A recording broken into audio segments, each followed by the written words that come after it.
क्या है HMP virus? क्या कोरोना जितना ही जानलेवा है ये वायरस? क्या इंडिया को है इससे डरने की ज़रूरत? क्या इसकी वैक्सीन बनी है या नहीं? क्या है इस वायरस की हिस्ट्री? आखिर कैसे बचाएं खुद को इस वायरस से?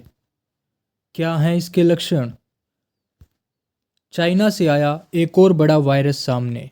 जी हाँ, कोविड-19 के 5 साल बाद चीन से फिर एक वायरस का संक्रमण फैला। तो नमस्कार दोस्तों, आज की वीडियो में हम जानने वाले हैं एचएमपी वायरस के बारे में। इसकी हिस्ट्री, कोजेज़, सिम्टम्स, वैक्सीन और ट्रीटमेंट और इसकी सेफ्टी गाइडलाइंस जानने के लिए बने रहिए वीडियो के अंत तक। सबसे पहले हम बात करते हैं एचएमपी वायरस के बारे में, जिसकी फुल फॉर्म है ह्यूमन मेटा न्यूमोवायरस। यह एक रेस्पिरेटरी वायरस है जो कि हमारे रेस्पिरेटरी ट्रैक को इन्फेक्ट करता है।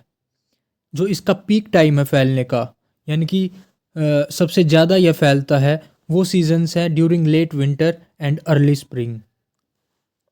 यह पैरामिक्सोवेरिडाई नामक फैमिली से बिलोंग करता है। अगर इसकी हिस्ट्री की बात करें तो यह 2001 के अंदर नीदरलैंड के अंदर पाया गया था। इसके कोजेज़ की अगर हम बात करते हैं तो जो इसका पॉजिटिव एजेंट है वो है एचएमपीवी वायरस, यानी कि ह्यूमन मेटानिमो वायरस। इसके अलावा ट्रांसमिशन के थ्रू यह फैलता है। लाइक कोई इन्फेक्टेड इंडिविजुअल है, उसके डायरेक्ट कांटेक्ट में आने से, जब वह कफिंग करता है, जब खांसता है, छींकता है, उसके अगर डायरेक्ट कांटेक्ट में अगर हम आते हैं तो यह फैलता है। इसके अलावा अगर किसी कॉन्टामिनेटेड सरफेस को हम टच करते हैं तो यह फैलता है, और यह एयरबोर्न ड्रॉपलेट्स के थ्रू फैलता है। इसके सिम्टम्स की अगर हम बात करें तो यह अपने सिम्टम्स लगभग 3 से 6 दिन के बाद दिखाता है। यानी कि यह पहले आपके शरीर में खुद को ग्रो करेगा, उसके बाद 3 से 6 दिन के बाद यह अपने सिम्टम्स शो करने शुरू करेगा। इसके जो माइल्ड सिम्टम्स हैं वो है फीवर होना, कफ होना, नेज़ल कंजेशन होना और सोर थ्रोट यानी कि गले की खराश होना। इसके कुछ सीवियर सिम्टम्स हैं लाइक शॉर्टनेस ऑफ ब्रीथ, सांस लेने में रुकावट आना, कठिनाई होना, ब्रोंकाइटिस यानी कि जो हमारी ब्रोंकाई होती है, जो एयरवेज होते हैं उनके अंदर इन्फ्लामेशन आ जाती है, निमोनिया होना या फिर फैटिग, हर वक्त थकावट महसूस होते रहना इसके सिम्टम्स हैं। अब बात करते हैं हाई रिस्क ग्रुप्स, यानी कि कौन से एज ग्रुप्स को यह सबसे ज़्यादा अफेक्ट करेगा। तो सबसे ज़्यादा यह अफेक्ट करता है इन्फेंट एंड यंग चिल्ड्रन को। जो बच्चे हैं उनको यह सबसे ज़्यादा टारगेट करता है। इसके अलावा एल्डरली अडल्ट्स जो होते हैं, जो बुज़ुर्ग होते हैं, उनको यह मेन अपना टारगेट बनाता है। इन सब के अलावा इम्यूनो कॉम्प्रोमाइज्ड इंडिविजुअल्स, यानी कि वो पेशेंट्स, वो पीपल जिनकी इम्यून सिस्टम काफ़ी कमज़ोर हो चुके हैं, वीक हो चुके हैं, उन्हें यह टारगेट करता है।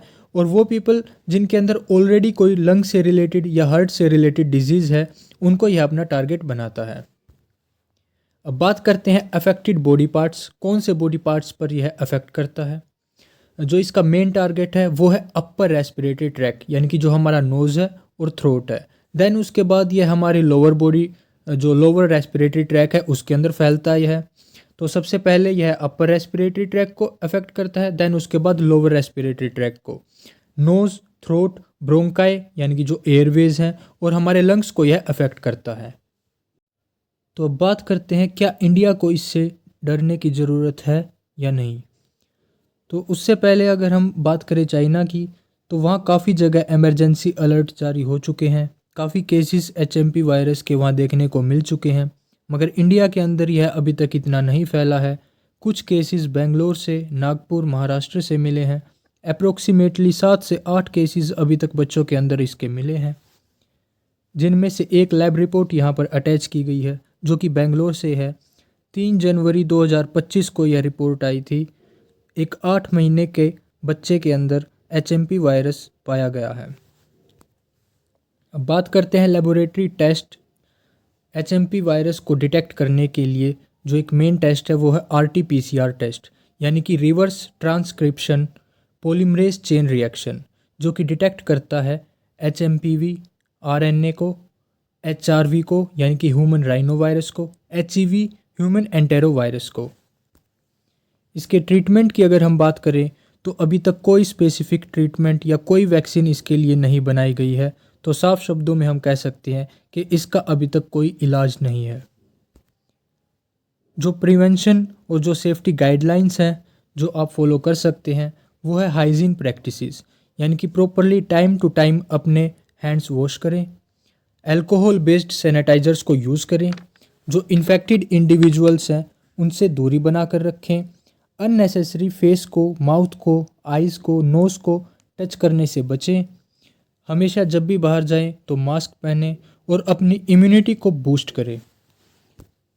आइए जानते हैं कैसे आप अपनी इम्यून सिस्टम को बूस्ट कर सकते हैं। सबसे पहले अपनी डाइट के अंदर सिट्रस फ्रूट्स को ऐड करें। सिट्रस फ्रूट्स वो फ्रूट होते हैं जिनके अंदर विटामिन सी पाया जाता है। विटामिन सी जिन फलों के अंदर पाया जाता है उनके कुछ एग्जाम्पल हैं orange, lemon, grapes etcetera. Then हम बात करते हैं गार्लिक को आप ऐड कर सकते हैं अपनी डाइट के अंदर, यानी कि जो लहसुन है, लहसुन के अंदर एलिसिन पाया जाता है जो कि हमारी वाइट ब्लड सेल जो है उसकी एक्टिविटी को बूस्ट करती है, जो कि इन्फेक्शन के अगेंस्ट फाइट करता है। देन जिंजर आप यूज़ कर सकते हैं, यानी कि अदरक, अदरक जो है वो इन्फ्लेमेशन को रिड्यूस करती है। देन हम बात करें टर्मरिक, हल्दी, हल्दी के अंदर क्यूरक्यूमिन पाया जाता है जो कि एक नेचुरल एंटी इन्फ्लामेटरी और एंटीऑक्सीडेंट है। इसके अलावा हनी आप यूज़ करते हैं जो शहद है, दैट सूट्स योर थ्रोट, यानी कि जो गले की खराश है उसे यह दूर करता है। इसके अलावा आप लीफी ग्रीन वेजिटेबल्स का यूज़ कर सकते हैं। देन कुछ हर्बल रेमेडीज़ हैं, लाइक अश्वगंधा का आप इस्तेमाल कर सकते हैं, तुलसी यूज़ कर सकते हैं, गिलोय को पानी में उबाल कर पीजिए, आंवला का रस पीजिए, मुलेठी का आप इस्तेमाल कर सकते हैं। इसके साथ ही आपको अपनी बॉडी को हाइड्रेट रखना चाहिए। डेली लगभग 2 से 3 लीटर आपको पानी पीना चाहिए। सम सप्लीमेंट्स है लाइक विटामिन सी की tablet, vitamin D capsule, zinc और मल्टीविटामिन, ये आप यूज़ कर सकते हैं। इसके साथ ही अपनी डेली लाइफ के शेड्यूल में योगा और सम ब्रीथिंग एक्सरसाइज को ऐड ऑन कर लीजिए। सो ये थे कुछ इसके सेफ्टी गाइडलाइंस जिन्हें आप फॉलो कर इस बीमारी से बच सकते हैं, इस वायरस से बच सकते हैं। इस वीडियो को अपने सभी नोन के पास भेजिए ताकि सबको इसके बारे में अधिक से अधिक जानकारी मिले, और चैनल को सब्सक्राइब करके बेल आइकन को दबा लीजिए।